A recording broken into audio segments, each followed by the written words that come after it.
Welcome to We Are Soccer, the show that talks about pro soccer, youth soccer, and everything in between.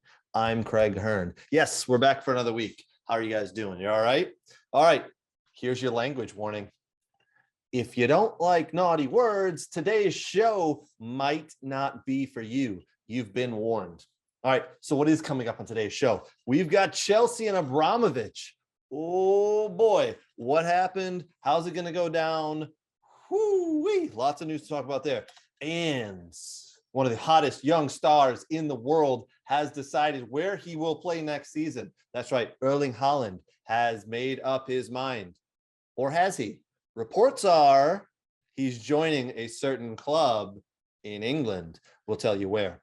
All right. The Ballon d'Or has made some changes for next year as well. After this year, the Messi and Lewandowski controversy.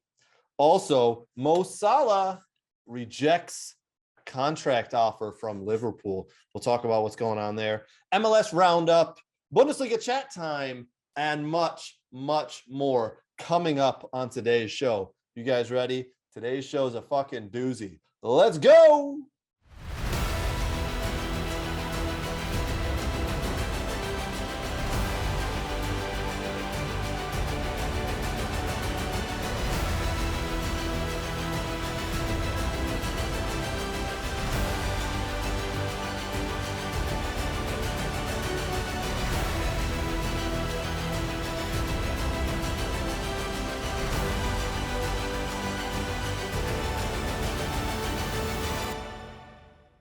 All right, welcome back into We Are Soccer. Hopefully you liked our fun little intro there.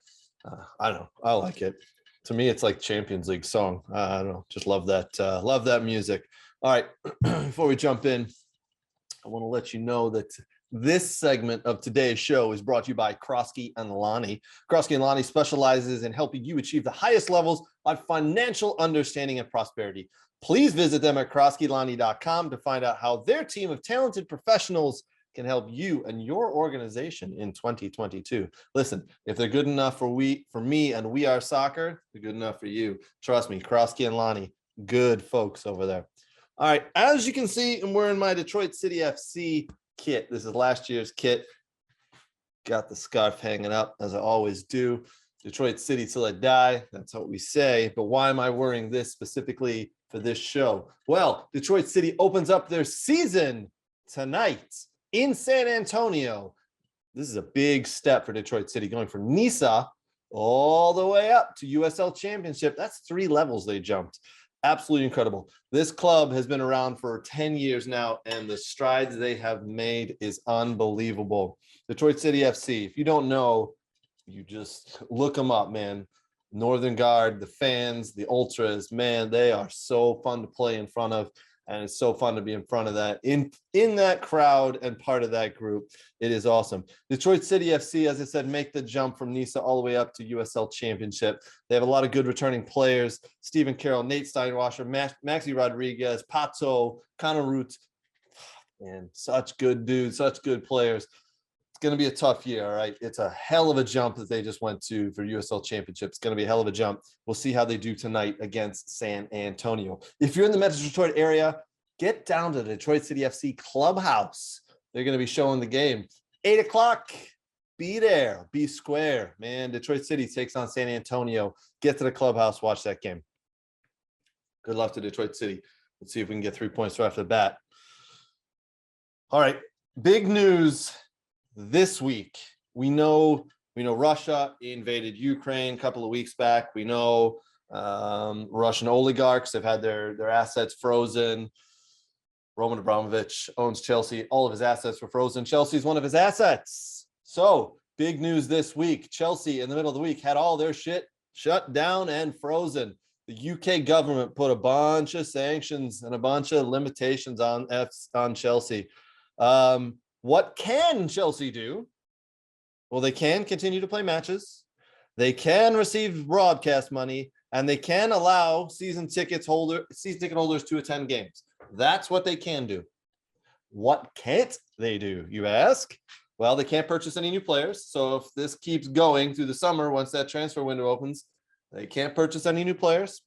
They can't agree to new contracts. And oh boy, they got some people out of contract. Let me tell you, they're going to be a little screwed when they go to sign Andreas Christensen, Cesar Azpilicueta, the captain, and Antonio Rudiger. Just three big players who they need to re-sign. They can't do that. They can't negotiate with them right now. So that's out. And they can't also sell tickets to people. They can't sell tickets to games. If you're not a season ticket holder, you're not getting into any of the Chelsea matches. You're not allowed to. They also can't sell any gear out of the club any club merchandise or gear out of the shop. So rumor has it this week, when the sanctions were handed down, people were inside of the club shop. Staff had to kick people out and say, sorry, put that stuff down, get out. You can't purchase it. It's not allowed. Up until yesterday evening, they were not, Chelsea, Roman Abramovich specifically, was not allowed to sell the club. The UK government have kind of reversed that, and they've said they now can sell the club. One of the big sticking points is he wasn't allowed to sell the club, and he wasn't going to be able to make any profit from it, or just take any money from it. I don't know what the ruling is now. I think they're saying he can sell the club. He had already stated that he was going to take any profits he made from the club, which is due to be around 1.5 billion, and he was going to give that to the families and the war, families and cities who've struggled and have been affected by the war in Ukraine. So he's going to give it to those families in Ukraine, which is a very honorable thing to do. Let's be honest. That I don't know. I don't know the politics around the selling of the club. That's I don't get into that. As far as the playing side goes, the playing continues. Tuchel has already said he can't control anything above him. He can't control what's going on. It's his job. As long as they have shirts on their backs, and they can get to games, they're going to compete. Speaking of shirts, the big three that they have on their shirt there in Chelsea, that's a big sponsor. They've suspended their sponsorship with Chelsea. So they're pulling their logo off the shirt, off the Chelsea shirt. They're pulling their logos off the Stamford Bridge Stadium. They want nothing to do with Chelsea right now. So that's a big deal. That's going away. So you folks who are watching the game this weekend with Chelsea and upcoming games, you're going to see them playing in jerseys without a sponsor. Now, you might be asking, are the players, are the coaches, and the staff for Chelsea FC, are they going to be able to get paid? Yes, they will be paid. They're going to be paid through the end of the season. So that is something you don't have to worry about. That it's good to know that they are going to get paid, because you don't want to see the players, the staff, especially the people who depend on their jobs daily in the stadium, behind the scenes, the tea lady, the secretary, the janitors, those people need to get paid. So it's good to see everybody there is going to get paid. I don't think this will affect the playing side too much on the field right now. It will affect the playing side in the coming months when they can't sign players and players are looking to jump away. It's also going to affect players who are looking for new clubs next season within Chelsea and outside of Chelsea. Players inside of Chelsea might be thinking, I don't want to deal with this. I don't want to have I just don't want to deal with this shit. I don't want any more repercussions. I'm leaving in the summer. I'm out. I'm done with this. I'm going to go to another club where this won't happen again. Players outside of the club who are looking for a new home will probably not consider Chelsea. They will not consider going there because of this. Now, Chelsea could be sold. There's been the New York Jets owners looked at it. The owner of the LA Dodgers, along with the consortium, have looked at purchasing Chelsea. The asking price right now is £3 billion, 3 billion with a B. That's a lot of money. They're looking to purchase the club. As we said, UK have put sanctions on it. They said they can't sell it. Now they can sell it. We'll see what ends up happening. But players inside of the club and then players outside of the club looking to possibly come in, even with new owners, may not want to come in due to everything that's going on. We will see. We all know Captain America, Christian Pulisic plays there. We will see if he continues to play there after this season. Very interesting. Those three players you mentioned earlier, Christensen, Azpilicueta, and Rudiger. Who knows? We'll see. We'll see if they sign new contracts at some point and stick with the club. But as of right now, they're not allowed to.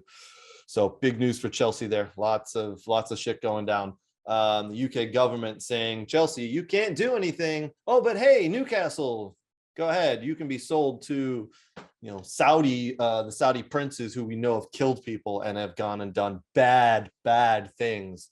Oh, that's a lot of money. So yeah, it's good. Don't worry, it's good. Fuck the UK government and their stupid sanctions.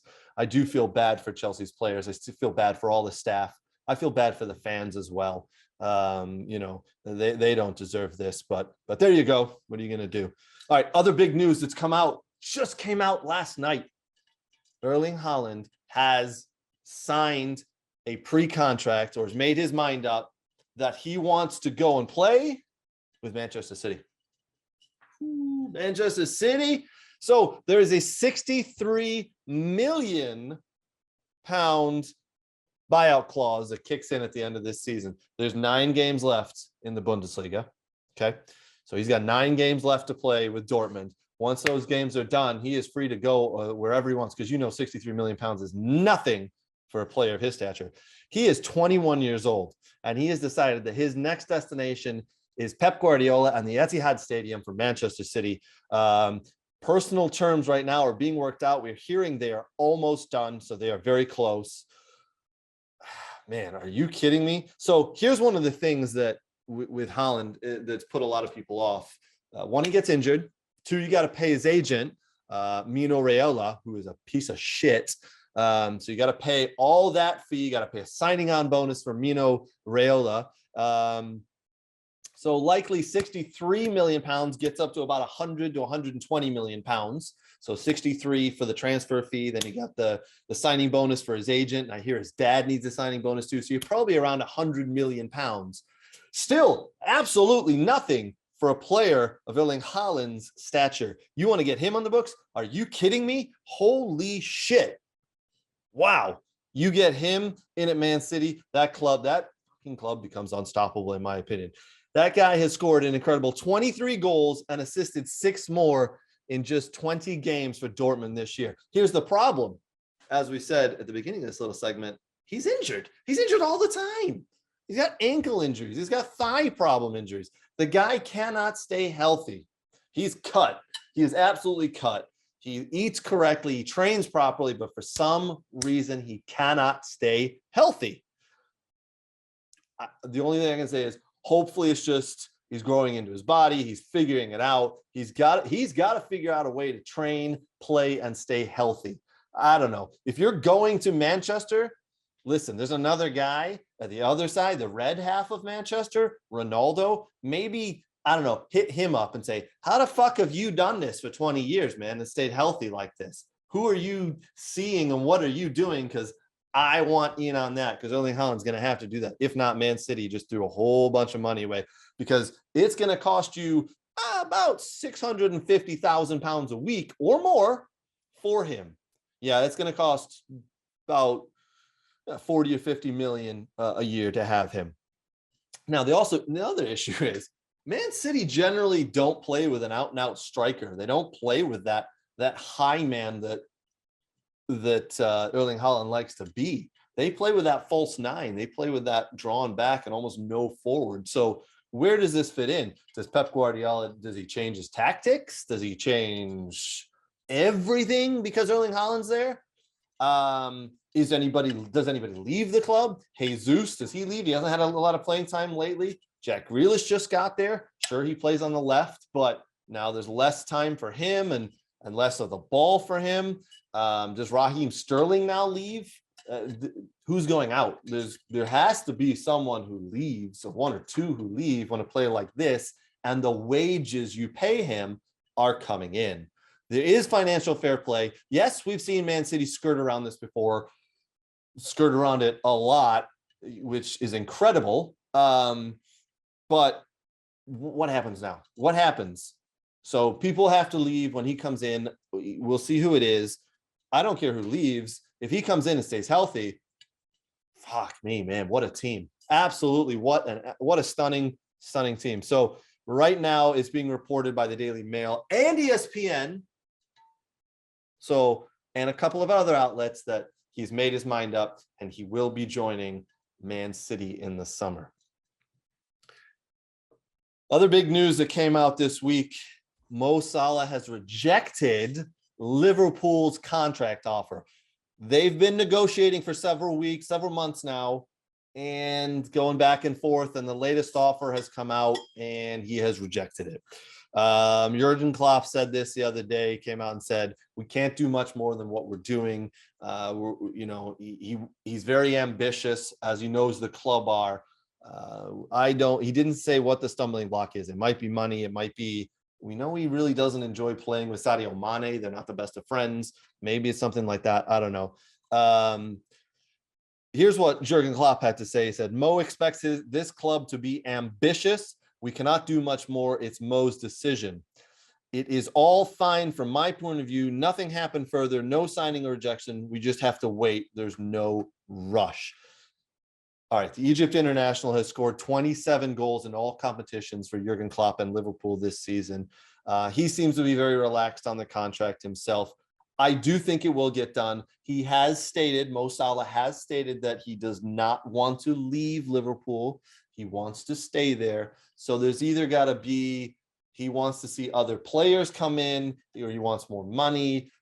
Maybe he wants more vacation time. I don't fucking know. Who knows what these guys negotiate with when they're doing this. So it is interesting to note that it did come out in the public, into the press now that he has rejected the offer.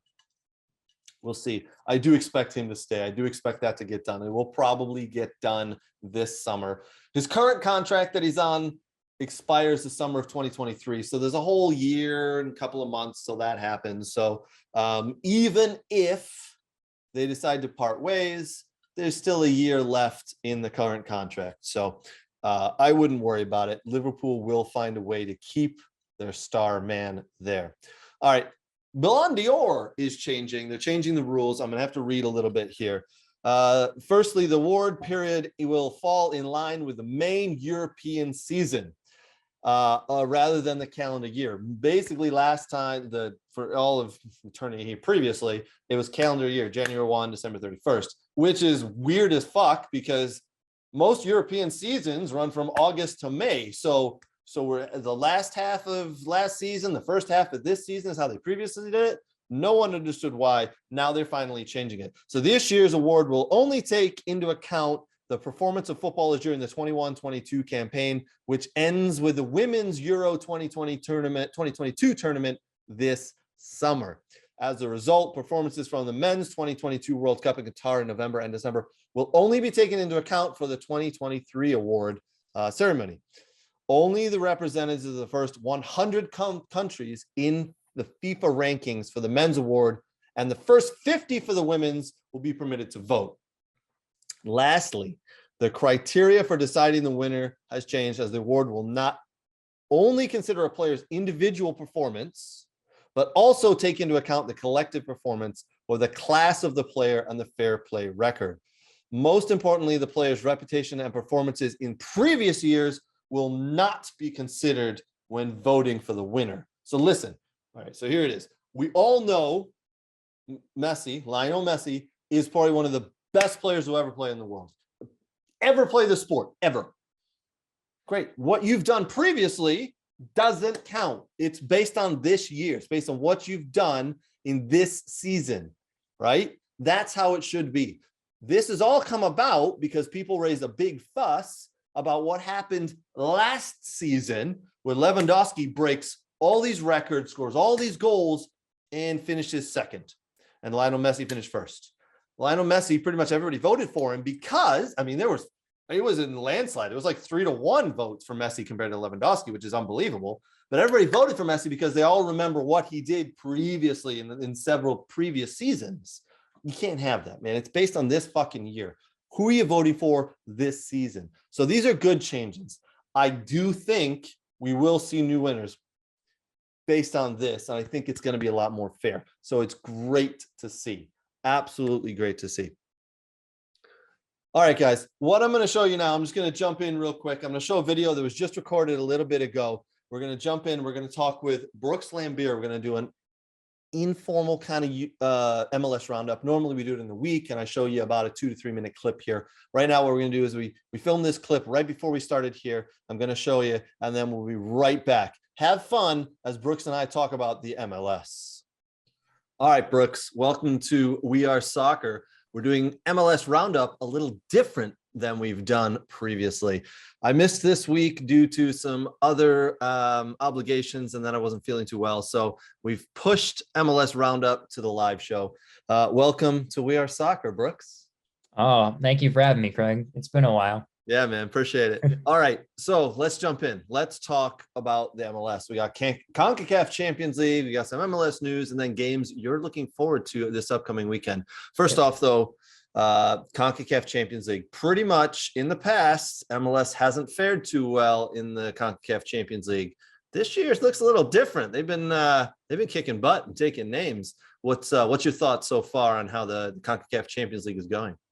I mean, I think it's gone to plan. I think it's what we talked about is when we talked about CONCACAF Champions League is the MLS teams need to get points and goals at home and not concede.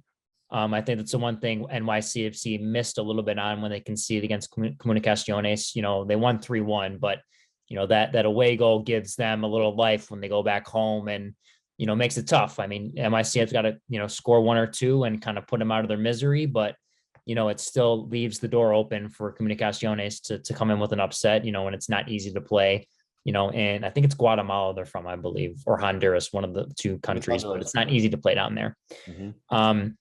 And listen, New England and Seattle did what they needed to do. And I watched the half and a little more of the New England game. But I was really impressed with Seattle. I mean, you have a team that started 0-2 in MLS play. You know, they did fine in the first round, you know, maybe not in the first match of the first round of CONCACAF, but then the second round, they cleaned it up at home. But, you know, Leon's a tough team. Leon's a tough out. I mean, a few years ago when LAFC played them, they lost to at home and then COVID and then LAFC traveled down to there and they made that huge game and they moved on and they beat Leon. But, you know, they took care of business, Seattle, and they didn't have Rui Diaz. They didn't have Nico Ladero. I mean, you know, Jordan Morris looked like the old Jordan Morris, and Albert Rusnak has fit in extremely well in that Seattle system, and the back line looks solid. And goddamn, João Paulo, man, covering ground and looking like he was the player of the year or you know, a top player from last year in the MLS, and he did a job, man. Like hats off to João Paulo and how he played. So listen, everything's going to plan. You know, Montreal, I mean, Cruz Azul's tough squad. You're going down to Mexico to play Cruz Azul. That's not an easy match. You know, Montreal squeaked by a bit, I think, in the last round. You know, unfortunately, I don't know if they have the firepower up top to you know, they really need to make a run when they play at home against Cruz Azul. But, you know, I think at least 3 of the 4 should advance, you know, and that gives us good odds if the team that plays Cruz Azul the next round, because I'm thinking they're going to beat Montreal, can knock out Cruz Azul. Yeah. Then MLS is home free and we can finally win this CONCACAF Champions League and actually advance the FIFA Club World Cup. Exactly. I mean, finally, we've actually got teams competing here. It's got to be the year, right? I mean, MLS right now is odds-on favorite, obviously. So it's got to be the year. Fingers crossed that that they don't go and shit the bed in the second game there for all of them. All right, so it's the year. I think we'll report back once those games are completed, and we'll see how we're going there. We'll keep everybody up to tabs on that. All right, the MLS, we've played week 2. Match day 2 has been completed. We got some teams who are doing really well, some teams who are doing kind of just how we thought they'd be doing. You know, Cincinnati and you know, Miami, not great starts, but we knew that. What are the games that are coming up this weekend that you specifically are looking forward to, my friend? Yeah, so I marked down 3 matches here for this weekend, some interesting matches. Seattle and LA Galaxy. So Seattle obviously coming off the win against Leon.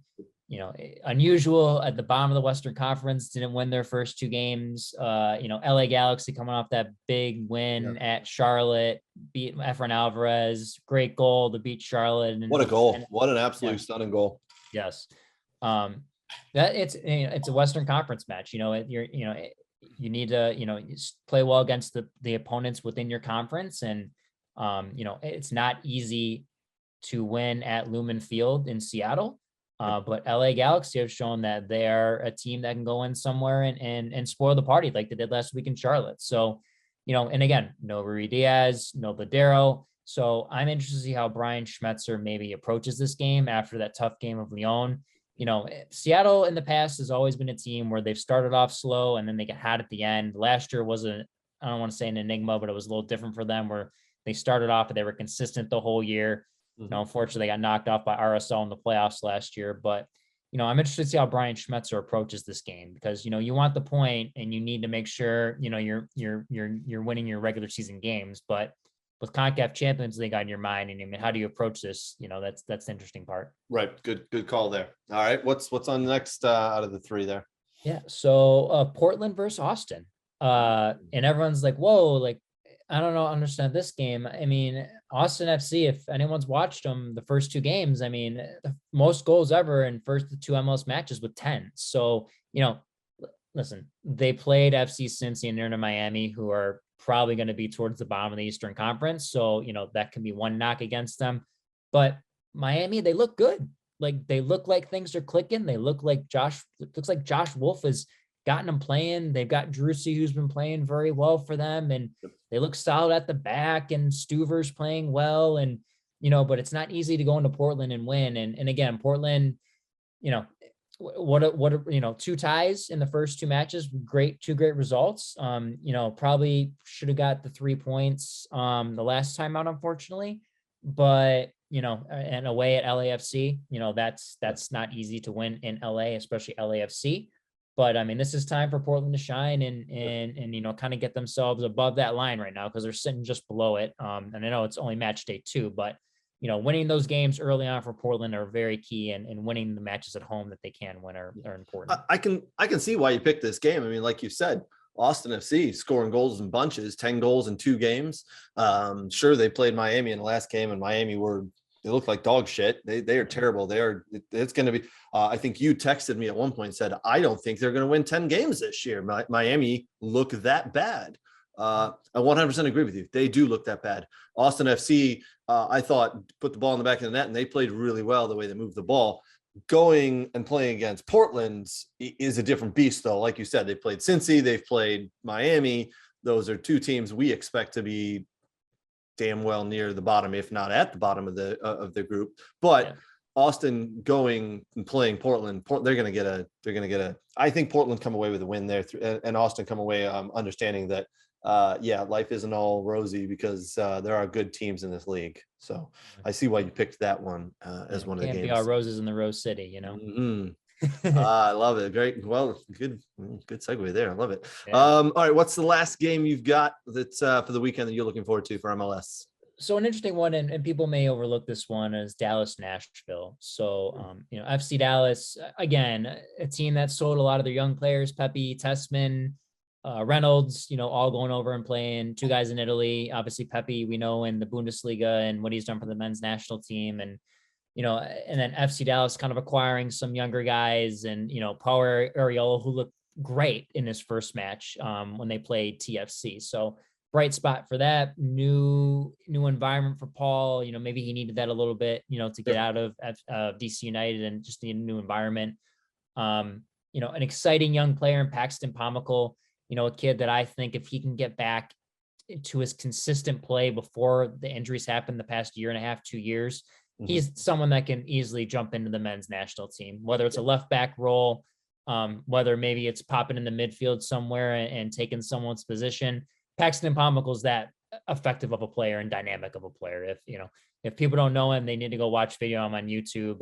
He is a very dynamic and very good technical player with very good IQ. And you have a Nashville team that defends very well, that got a result away at Seattle in the first match of the year. And a team that's added some players around Mukhtar and they have Sean Davis and Dax McCarty and Zimmerman and Romney in the back. And, it's a solid team, and Nashville, are pushing to be at top of the now Western Conference since they moved from the East to the West, and that won't be easy. So it's going to be tough. But it'll be a good game. I think it'll be a good under the radar game that people will enjoy and like to watch. Sure. Love that. News came out this week that Nashville's new stadium is almost ready. I think we've deduced that the first game there will be May 1st.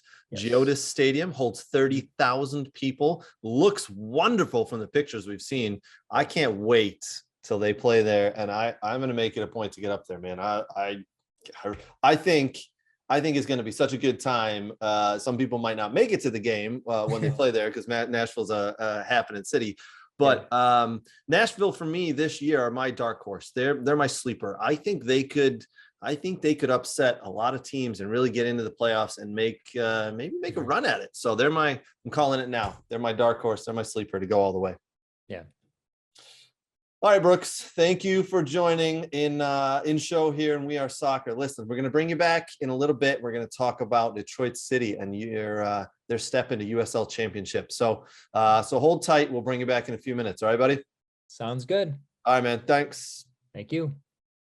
Hopefully you enjoyed MLS Roundup with Brooks Lambier and myself. I'm telling you, man, he is just so knowledgeable. I love the fact that he knows all that stuff and shares it with us. Hopefully you enjoy that. As he said, some big games coming up this weekend in MLS. Go ahead and give them a watch. Some teams looking to go 2-0. Some teams looking to try to get their first win of the season. Big teams as well. All right, let's jump in. Let's talk about the Premiership. Big games coming up. Some of the games on the docket this weekend. Liverpool kicking off with Brighton Hove Albion. That game's in progress right now. We expect Liverpool to go on and do what Liverpool do. Brighton Hove Albion been on a hell of a slide. Liverpool going to go ahead and just roll that most likely. Brentford and Burnley. Good to see Christian Eriksen get his first start last week. He played very well. He helps them get some points there. That was nice. Brentford on the back end of the table, not looking so hot. Christian Eriksen is going to have to play really well. Playing Burnley, I expect this game to be a draw. Man United, you Man United fans up in arms. What's been going on there, right? Playing against Tottenham Hotspur. Let's be honest. This is going to be either a boring draw, the way these two clubs have been going, or one of them is going to win 4-0. It could go either way, to be honest. I don't know. So this is going to be a fun one. It's a 12:30 kickoff today, Saturday. So I'm going to be online. I'm going to be watching. This is going to be a good one. I'm excited. I just hope it's not a 0-0 boring draw. Let's hope that Son and Kane can come out and do what they do. Man United. Oh boy, let's see if you guys can put your shit together. All right, tomorrow we got Chelsea and Newcastle kicking off. Newcastle played really well recently. They've moved out of that bottom cellar. They're moving up the table. Yep, they've made some very good purchases. They finally shored up that defense, getting some wins, getting some points. Looks like they're going to remain in the Premiership for another year, and they're not going to drop out. And this summer, you can expect them to spend big. Chelsea, can they overcome what's been going on this past week? Can the players and this coaching staff put all that behind them? There's a lot to ignore there. Newcastle coming in on a high, so we'll see how that goes down. That's a 10 a.m. Eastern time kickoff tomorrow, Sunday. Everton, Wolverhampton. Everton on a huge slide. They've dropped on the table. Bringing in Frank Lampard has not helped. They have been poor, absolutely poor. They got raped by Tottenham the other day, 5-0. Everton, you got to pick your shit up. I guarantee. I think it's going to be a guarantee. I think Wolves win this game 1-0 or 2-1. Wolves have been playing okay. They're like the 1-0 specialists. Leeds United, Jesse Marsch with Leeds now take on Norwich. Leeds and Jesse Marsch need a win, and they need it bad. They just got beat 3-0 by Aston Villa the other day. Handedly got beat by my Aston Villa the other day. Jesse Marsch, he's got a lot of work to do. I do not expect them to get relegated. I think they'll find a way. This is the start of it. They play Norwich City, who have been poor, as we know, this season. So it should be a good chance for Jesse and Leeds to pick up some points there. Southampton against Watford. What a boring game that'll be. West Ham and Villa. Villa at West Ham there. West Ham not playing so well as of late. Villa playing very well. 3 wins in a row. 3 clean sheets. They've shored up that defense. Callum Wilson stepping in alongside Tyrone Mings and doing a hell of a job. And Coutinho. Holy shit, the little magician, the little Brazilian magician has turned Villa's season around. For those of you who didn't think this was going to work and that he was past his prime, how wrong were you? What an absolute stud of a signing this was by Steven Gerrard. Hopefully we can make it permanent. There is a deal in place for Villa to have first rights. The fee has already been agreed. It's 33 million pounds. He continues to play this way, the way he's been playing. I don't care what it costs. We keep the man and we pay the money. Pay that man his money because he has turned Villa around. This would be a good game, Villa against West Ham. West Ham up the table. Villa been moving up, but we need another 3 points, Villa and Gerrard. Arsenal, Leicester City, another good game. I think Arsenal take that. They've been playing very well. They're looking to get cement themselves in that top 4. And then on Monday, we've got Crystal Palace and Manchester City. Crystal Palace not been doing well as of late, and Man City, as we know, kind of rolling everybody. Man City should take that one easy. So big games coming up this weekend, as we've talked about in the MLS. Huge games there. That's match day 3. A lot of those teams just finding their groove or coming off CONCACAF Champions League, as we just talked about. Big games in the Premiership. Some teams who need to get out of that bottom cellar got to find a way to get points. As I said, Everton sliding down the table, man. Absolutely sliding down the table. It looked bad against Tottenham the other day. Frank Lampard had no answer to anything that Conte and Tottenham threw at him. Norwich need to get points. Watford are heading down. Newcastle going in the right direction. So big weekend there. We're going to jump in. We're going to do a quick segment here. I'm going to show you a video from Bundesliga chat time that Nate and I did a little bit ago. We're going to talk about games that are coming up in the Bundesliga. So we'll see you on the back end of this video, guys. All right, we're doing a little preemptive Bundesliga chat time. As you can see, we've got Nate with us. Nate, we didn't get to do a full Bundesliga chat time this week. That's my apologies. I had other commitments and that I was a little bit under the weather. It looks like you are a little bit under the weather, but you're making the effort today, and I really appreciate it, my friends. I mean, I just stopped partying 2 minutes ago because of the Stuttgart victory. So, I wasn't available. I took the week off and just said so everyone said, why? I said, first one of the year. First one of the year, and you just partied to that German electro music, and it didn't stop pretty much a couple of minutes ago. Pretty much. I believe it. It was Frühlingsfest at my house. It was just party until we drop, basically. Love it, man. All right, big news has come out this week, actually just yesterday, and I talked about it earlier in the show. Erling Haaland is now going to be potentially moving to Manchester City. I put my thoughts on the move and how that could affect him, Manchester City, and a bunch of other stuff. What's your thoughts on Haaland moving to Man City? I'm not familiar with this player. Who does he play for? Because he hasn't played for Dortmund in quite some time. So, as I said, he's injured. He's injured all the fucking time. Yeah. It's crazy. So we'll see what happens with that. I still think, I don't know. I find it really hard for this guy to go to the Premier League, a tougher, harder league, when he can't stay healthy. But that aside, as far as what it does for Dortmund, I mean, the guy's been absent for most of the games of the year anyways. And it was going to be a foregone conclusion that he was going to leave. So that means it's not really a surprise.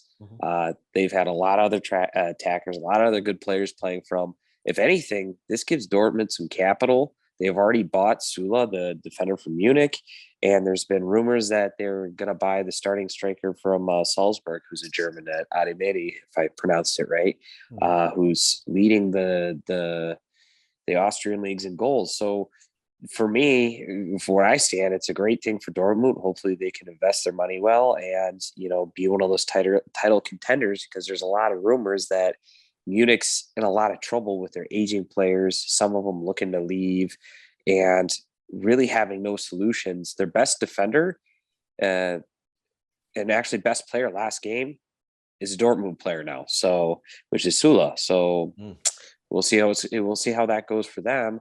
And they could be one of those, everything's reciprocal. They could be a team on decline, and Dortmund could use this to really spring them forward. Yeah. So it might be a really good bit of business for them. Absolutely could be. All right, man, let's jump in. Let's talk about some of the games that are coming up in the Bundesliga this weekend. I believe this starts match day 30-31. There's 9 games left in the Bundesliga season. There's some big games. Which games are you looking forward to this weekend, my friend? So to me, I always look at the top end, and yeah, Munich's doing pretty well. We'll have to see how Dortmund has a game in hand, but they're still chasing. But really, the second, third, and fourth are tight, and then the bottom end, and really the bottom end is almost 13th, 14th, 15th, 16th, 17th. All those teams are right in there, and there's only a few points. And you got a couple teams like right in the middle. They're probably going to stay in the middle and not go anywhere. Yep. But those are the interesting matchups. As you know, Nate Stuttgart won last week, so that was a big game, and hopefully they can recoup. So Union versus Stuttgart will be a good game. Should be a good game. Mm-hmm. And actually, Hertha versus Gladbach, I think, will be an interesting game to watch. From the aspect of Gladbach is dropping like a stone, and they need a win. And Hertha has been perpetually bad basically all year. They have a goal differential of negative 34, which is, even though they're out of relegation right now, that's the highest. First is the only one who has the worst goal differential than Berlin. So they need to pull their nose up as well. And we'll see. They got their former Stuttgart coach, that I never thought was going to do very well because he did really bad when he was on Stuttgart. So kind of hoping that they continue taking and help buy guys out a little bit. So we'll go from there. Well, if Hertha Berlin don't do so well this weekend and your Stuttgart do well, they could jump them. They'll jump them. And they'll be out of the automatic relegation zone. Yep. They'll still be in the relegation playoff spot as they have in the Bundesliga, which is fine because now you're moving up. But I tell you what, I mean, you get actually, I don't think Stuttgart can get out of that 16th, but they'll be tied with Bielefeld at that point with 25 points and just behind on goal difference. So it's all to play for. Absolutely, yep. Stuttgart can make and they can do this. And in the coming weeks, they have, I believe, if my memory serves me right, they play Hertha, they play Bielefeld, I believe. Pointer right there. And then they also play Augsburg. So they're playing all the teams that are slightly ahead of them. So those are the critical games that you look at. And really, you have just a few points separating all these teams at that area. And that's where this becomes interesting. And then on the other end, you still have Freiburg fighting. You still have Hoffenheim fighting. And that's why I think Munich versus Hoffenheim will be an interesting game because Hoffenheim needs those points and to kind of slowly rise. Munich has been, they had a great win against Salzburg. They made it look easy. Yeah. They finally got their players, their goalie back. They're healthy. We'll see how they do against Hoffenheim, who have been perpetually doing well. And the Dortmund match also looks interesting as well. Yep. And that could be a nice little match on a Sunday there too as well. Yeah, absolutely. And just so everybody's aware, Bayern are number one in the table. They're 9 points ahead right now. Dortmund do have a game in hand. 9 points behind. So it's still all to play for. And as we said, in the last Bundesliga chat time, Bayern have slipped up here or there, and there's a chance they could slip up again. Do they slip up 6 points? Possibly. Do they slip up 9 points? We'll see. There's still 9 games to play. It's still all to play for. Yep. So, and the German league right now is really, really interesting. I know everyone likes to go, just Munich, the farm league, whatever. But if you look in and around the table, everything's very close. There's only about 3 teams sitting in the middle that will probably stay in the middle. Everything else can be conjectured. Yep. That and the biggest tournament, their Polka, is filled with teams who never won it before. That's so which actually goes into fuel, and this is a talk for a different day, brings up the interesting conversation of whether or not, and it's come up a couple times, the Bundesliga doing some type of playoff, format for the teams at the top to determine who the winner is, because the Polka switches hands a lot more than the League Cup. So. Interesting. Yeah, that's an interesting thought. Well, big weekend for the Bundesliga, big weekend for your Stuttgart. We'll see if they can get another 3 points, move up the table. We will check back in with you this week as we do another Bundesliga chat time. Excuse me. All right, buddy. Feel better. No more partying. You've been doing it for a week. Get some rest. Get to bed. Then get up in a couple hours and watch your Stuttgart do their job. 9:30. You got it. All right, buddy. Take care. We'll see you. All right. All right, cheers. Cheers. Hopefully you enjoyed that little segment with Nate and I, Bundesliga chat time. Yeah, big games in the Bundesliga this weekend. Be interesting to see if Munich can up their point tally from 59 right now. They're 9 points ahead of Dortmund. We'll see if Nate's Stuttgart can get out of the relegation zone, man. They've been actually playing well for the last month. They just had some bad luck and some results. So it'll be good to see if they can get out of there. I'd like to see them battle their way out and be safe in Bundesliga and not get relegated, because I do not want to see a grown man cry. And Nate crying is not pretty, let me tell you. Hopefully you have enjoyed today's We Are Soccer. I've appreciated you guys joining in, appreciated you watching this far. We've done MLS Roundup. We've talked about the Bundesliga. We've talked about games in the Premiership. We talked about Erling Haaland. We talked about Mo Salah rejecting Liverpool's contract offer. We've talked about Roman Abramovich and Chelsea and the troubles they're having. And I told you why I'm wearing my Detroit City FC jersey. Now, what I'm going to leave you with for the last couple of minutes here, bring back Brooks Lambier, and we are going to talk about the USL Championship. We're going to talk about Detroit City and some of the problems they're going to face this year. So thanks for watching, guys. Very much appreciated. Thank you to Tim Merritt and Ross Mortgage. Very much appreciate the love you guys show us. If you're looking for a new mortgage, please hit up Tim Merritt and Ross Mortgage. Good dude, good company. They will help you out from application to closing. Tim Merritt, Ross Mortgage. Thank you to Krosky Lonnie. If you're looking for a new account and you're looking to get your taxes done, they are the people to help. They are phenomenal. Also, as you've seen scrolling on the bottom, the Just Play Soccer app. If you're looking to play pickup soccer in the Metro Detroit area or the New York area, go ahead and download the Just Play app. It is phenomenal. I've done it. It's great. It's super cheap. What an awesome app. Download the Just Play app. All right, as I promised, here's Brooks Lambier and myself talking about Detroit City FC, their upcoming matchup in San Antonio, and some of the foes they're going to face this season in the USL Championship. Take care, guys. All right, Brooks, welcome back to We Are Soccer. We're going to jump in and do a little bit on local soccer here. Detroit City FC. As you can see, I'm wearing the kit. I'm wearing this is last year's jersey. Unfortunately, I do not have this year's jersey. We've got the scarf up there, City Till I Die. So I'm a fan. I love Detroit City FC.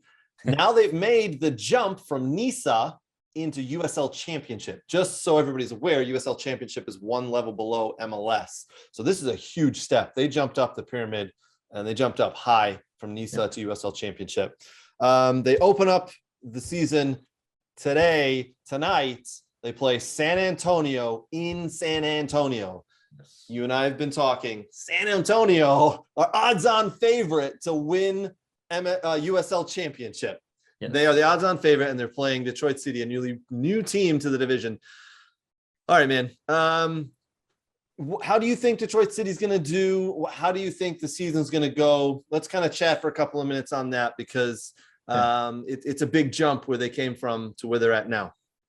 Yeah, no. So before we jump into the match, so I mean, listen, like we talked about, Nice is just a different level, right? It's not as maybe athletic, it's not maybe as technical, it's not as fast paced, the speed of play and the speed of the players. So it's like you just said, it's a step up. So it's a couple levels up, and you have guys in USL Championship that were bottom of the MLS roster guys, or some guys that played a few years in the MLS and just, couldn't find, time to play, or maybe didn't want to sum any end of a roster and they wanted to play it. They were like, hey, Division II, that's fine. I'll play Division II pro soccer in America, rather play than waste my career by, only getting minutes off the bench or here and there. So, I think the jump in the team DCF, the team DCFC has put together is a rather interesting one.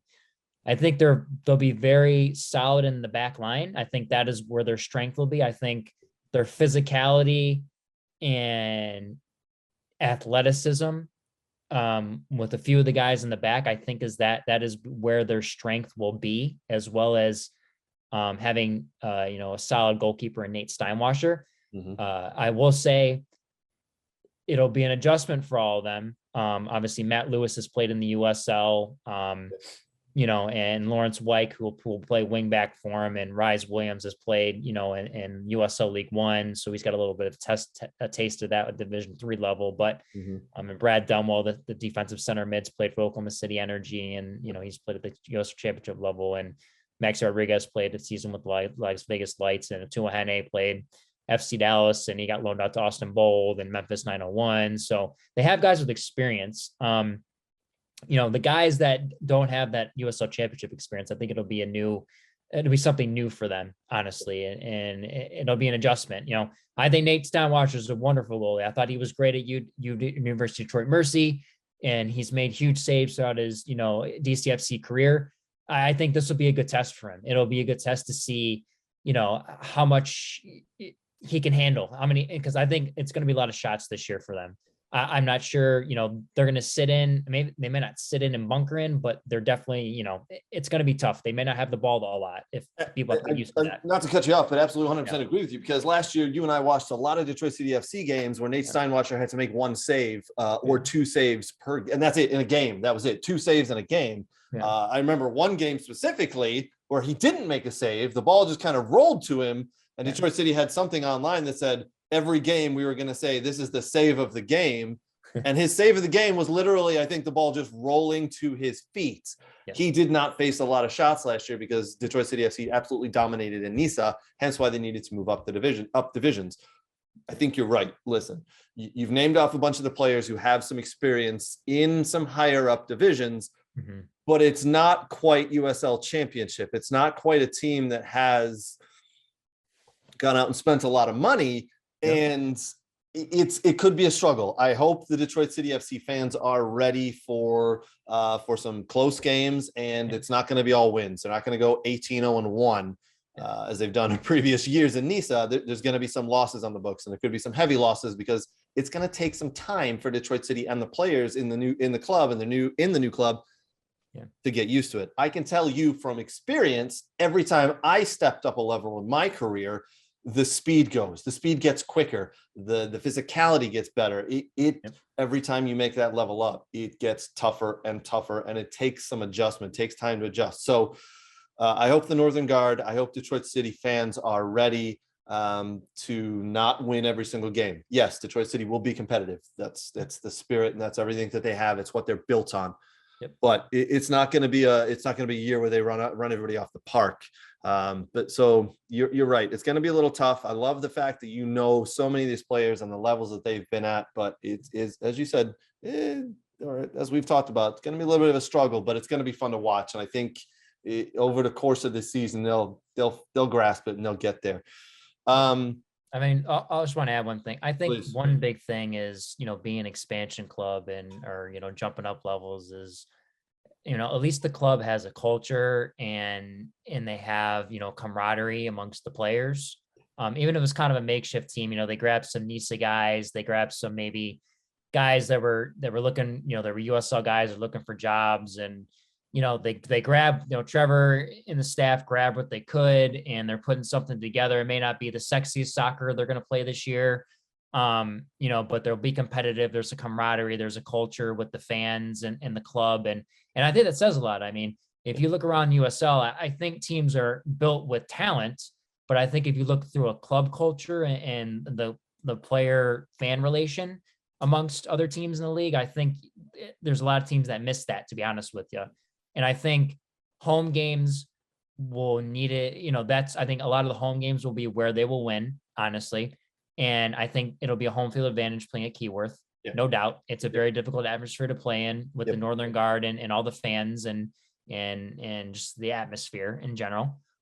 So that will be an advantage for them. But every game, this team is going to have to come out and play and stick together and hold to each other in the camaraderie, because it's going to be a battle. It's going to be tough, and there's going to be a lot of downs, but there'll be some ups.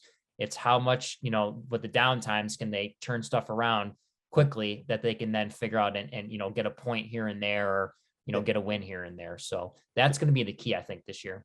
All right. So, a little bit about some of the teams in the East. What are Detroit City up against? What are they going to expect here against some of those teams in the Eastern Conference where they lay?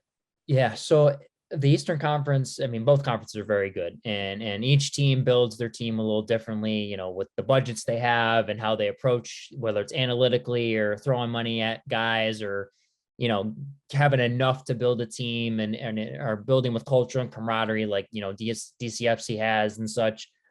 So teams like Tampa, adding guys like Kyle Gregg, Jordan Scarlett, an NYRB Academy guy, that wasn't going to make it at NYRB, so they add him, and a solid guy in the back line who's athletic. Aaron Guillen of FC Dallas, former FC Dallas Academy player, played at FGCU in college for a few years, as a left center back. I mean, he's been very solid for them.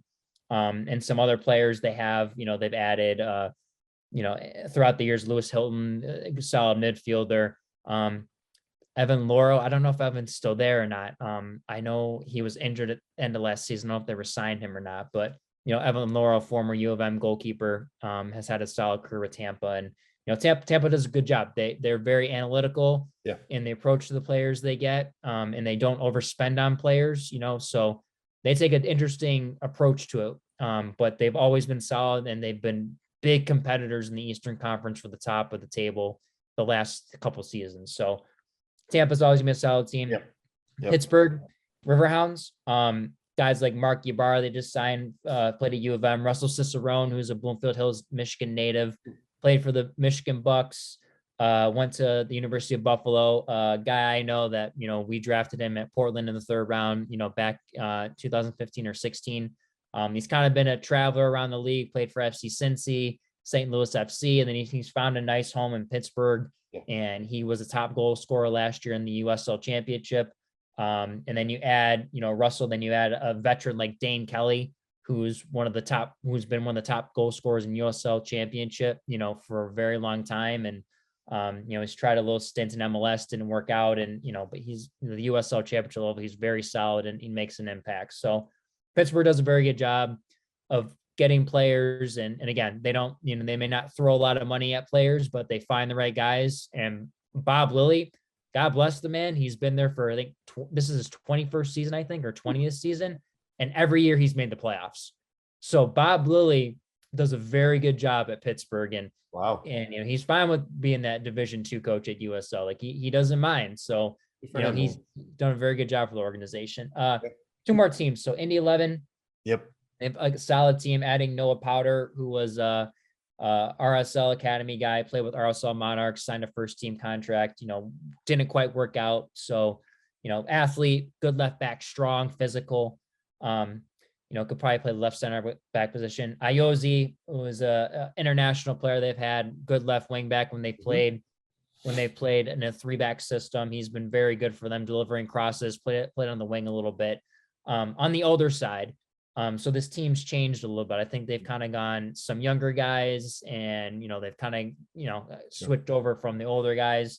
A couple Michigan natives on the team: Jared Timmer from Grand Rapids, who played at Butler. Nice. And then we have Sam Brown, who was a Wolves Academy player, played at Harvard, drafted by RSL in the MLS Super Draft, and played for the Monarchs for a few years. So couple Michigan natives there. So, everyone who supports Michigan natives, they want to get out and watch Indy 11. Like that's a good club to watch. And one of the top guys, when he played in the Big Ten, AJ Cochran, strong center back, good in the air, very physical center back. So Indy 11 will be a tough side. These are all teams they're going to have to play home and away. And then finally, Louisville, and they've always been solid. They've always been top of the Eastern Conference. Guys like Cameron Lancaster, who's been consistent with scoring goals.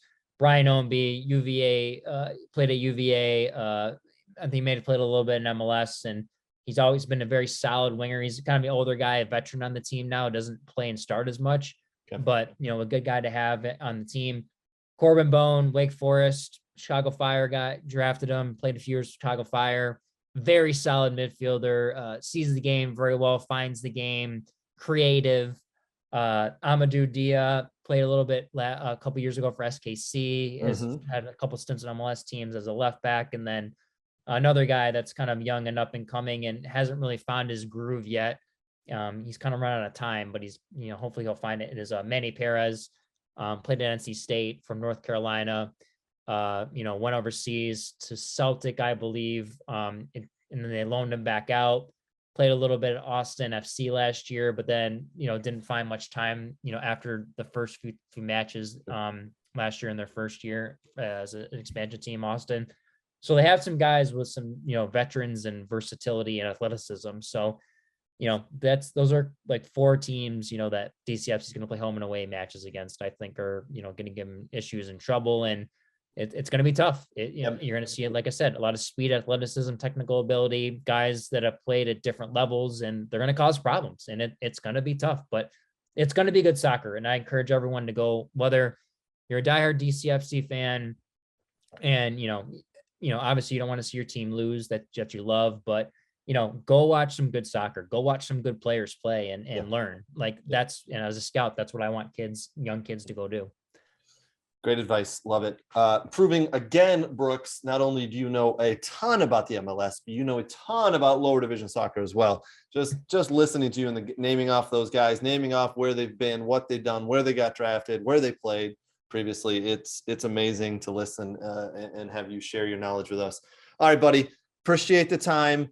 Very much, really appreciate all you've done for us with both the MLS and then the little bit of USL Championship Roundup, man. Really appreciate it. It's awesome.